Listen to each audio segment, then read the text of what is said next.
The review of the Stanley Cup riot is in, and even though there was yet to be an arrest of a rioter, it is clear there were a number of factors that contributed to that out-of-control night.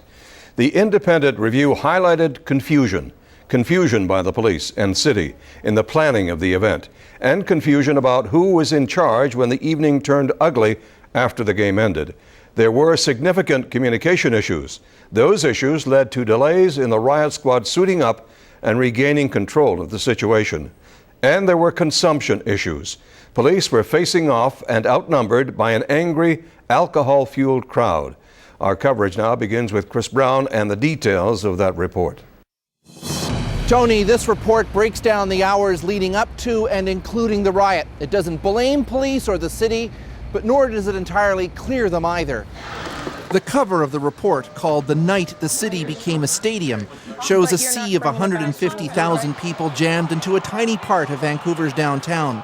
And that, say the authors, was the first big problem. There were not too few police, there were too many people.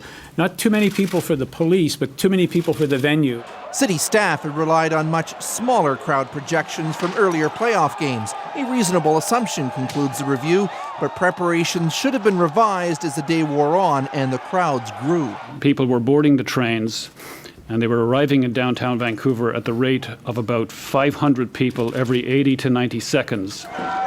The report finally reveals a closely guarded secret. How many officers were put on duty that night? The number 446 growing to over 900 by the end of the evening, which was a reasonable amount, concludes the report. The problem was that police took up their positions in the crowd far too late. The fans arrived long before most of the police. And after a day of boozing where alcohol sales were almost 70% higher than usual, the rowdies had too big a head start for police to catch up. There were other problems too. A broken radio meant 100 officers with a tactical squad never got the order to suit up, and those who didn't do it fast enough. It may have taken up to, in some cases, 40 minutes for them from when the order was given to get on their tactical gear because of the congestion and because of where the gear was cached.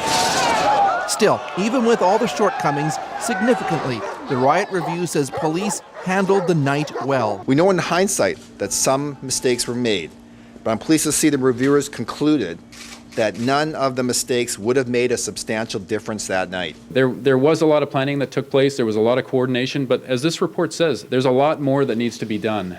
We can improve on this for sure.